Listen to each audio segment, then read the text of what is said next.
And for more on this, I'm joined by Marcus Papadopoulos, publisher, editor of Politics First. Marcus, thanks so much for joining us. So very unexpected development there, but there's been no word on why the accounts have been blocked, more importantly, and the decision is not subject to a revision. So should we expect some official explanation in this case? What are your thoughts?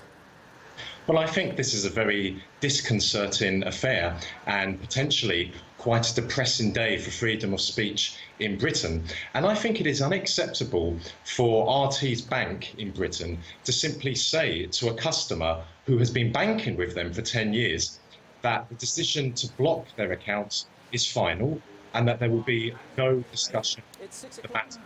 That is unacceptable.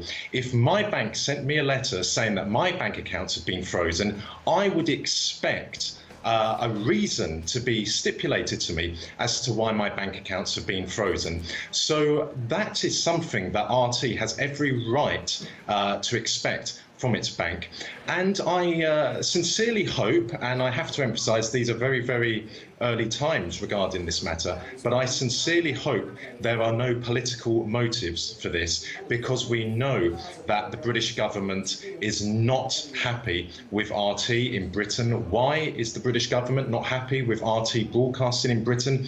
Because RT has a lot of viewers in Britain. Many British people now tune in to RT to receive information on major topics around the world, including in Britain. And many British people believe that the alternative account that RT puts forward, that RT covers, is more truthful than what they are hearing from, for example, Sky News in Britain. So I sincerely hope that there are no political motives at play with what is a very disturbing case.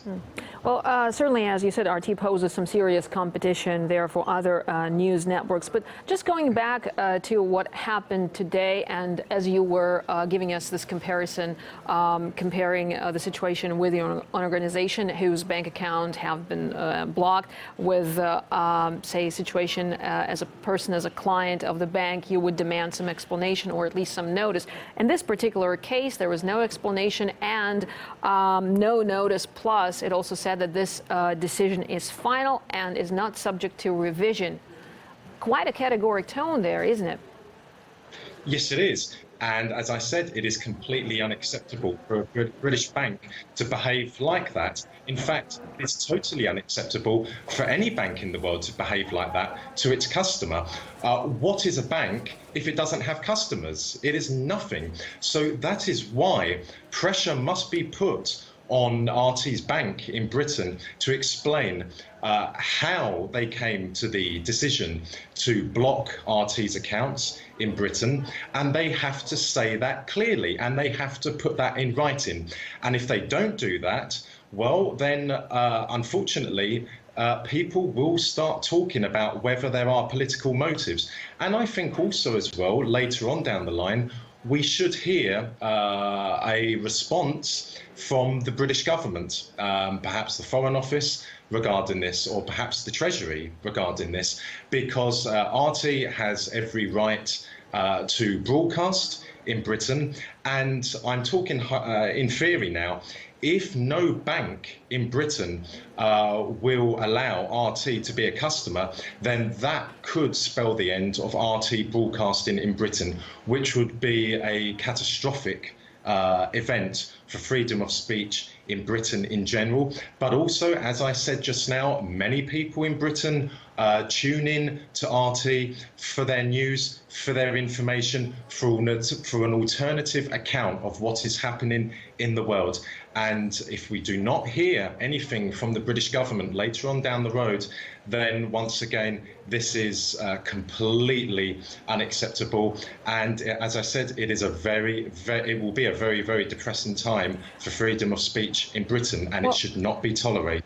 Certainly, Marcus, as you said, freedom of speech gets to the forefront of this debate here. And the Russian Foreign Ministry spokeswoman Maria Zakharova said that post-Brexit London seems to have left its freedom of speech obligations within the EU. What do you make of this statement?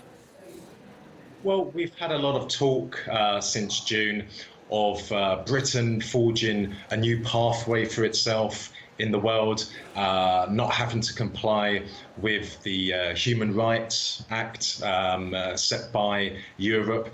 And unfortunately, if there are political motives at play with this breaking news today about RT's bank account being shut down in Britain, that could be yet another piece of evidence to show that the British government is intent that once the UK is withdrawn from the EU, that it will do as it pleases in the world and that it won't have any constraints. Now, a UK in the world which doesn't have any constraints when it comes to media is not a healthy UK. It is not a healthy UK for UK citizens. And people in Britain have every right to expect, to demand alternative media sources.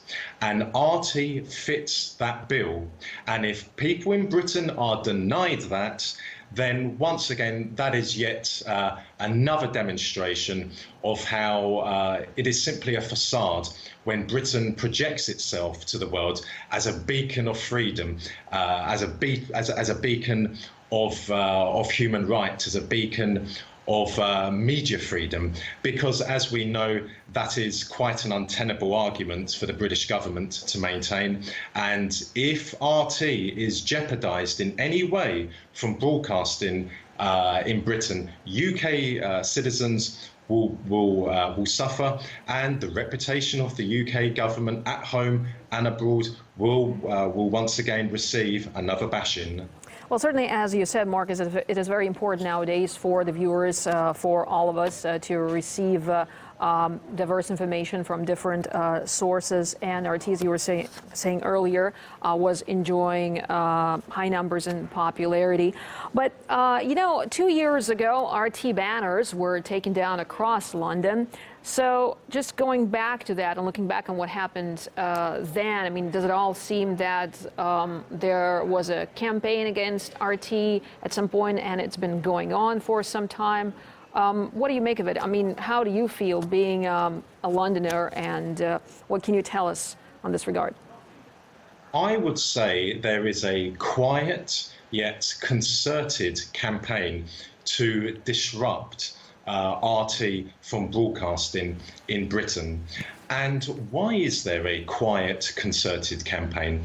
Well, because British media and Western media in general understand that in 2016 they do not have the field to themselves any longer. This is not the 1990s when CNN and Fox News and Sky News and BBC News could say what they want about what was happening, for example, in the former Yugoslavia, what was happening leading up to Iraq.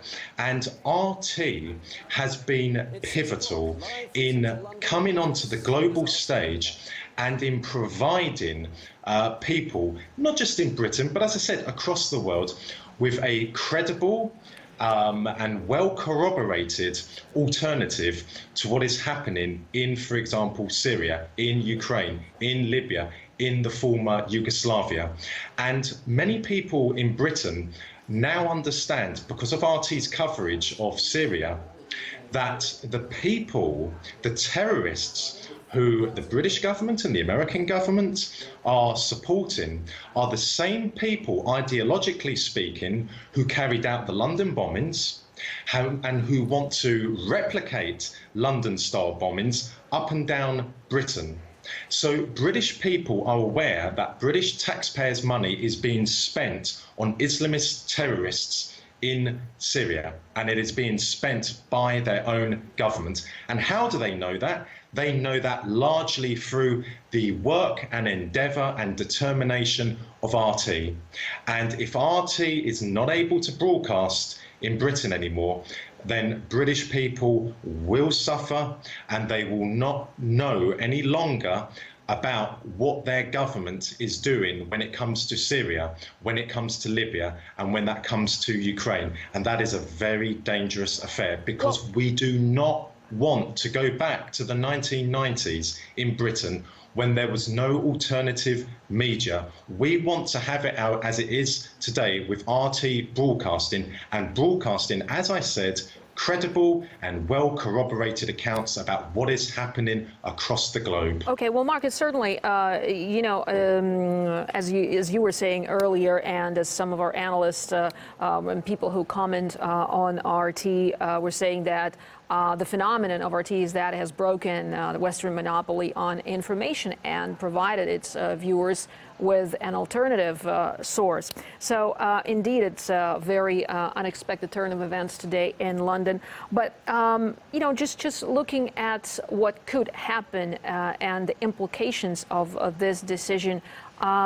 I know you're not a lawyer, but perhaps maybe you are aware of some legal procedures. Is it possible legally then to overturn this decision, or is there any chance, any room for it at all? What do you think? I'm sorry, I don't think I caught that question. Well, I was just saying that, just going back to how this decision to block the accounts was worded, as we heard from our correspondent earlier, it said that this decision is final and is not subject for revision. What does it mean? I mean, does it mean that no legal action could be taken to overturn this decision? Could you shed some light? Well, my first response would be, what has RT done that is wrong? What banking regulations has RT breached?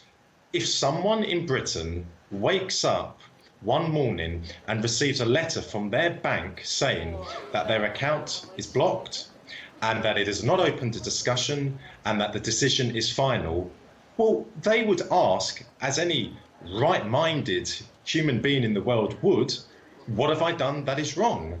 And RT is entitled to an answer. And if RT does not receive an answer, then that says much about the bank that RT has been banking with for over 10 years. And I can only emphasize again that if there is no response forthcoming from RT's bank in Britain, then we do have to seriously consider political motives in this matter. All right, Marcus, I very much appreciate your insight into this. Marcus Papadopoulos, publisher and editor of Politics First, talking to us and giving us his thoughts on the blocking of bank accounts of RT in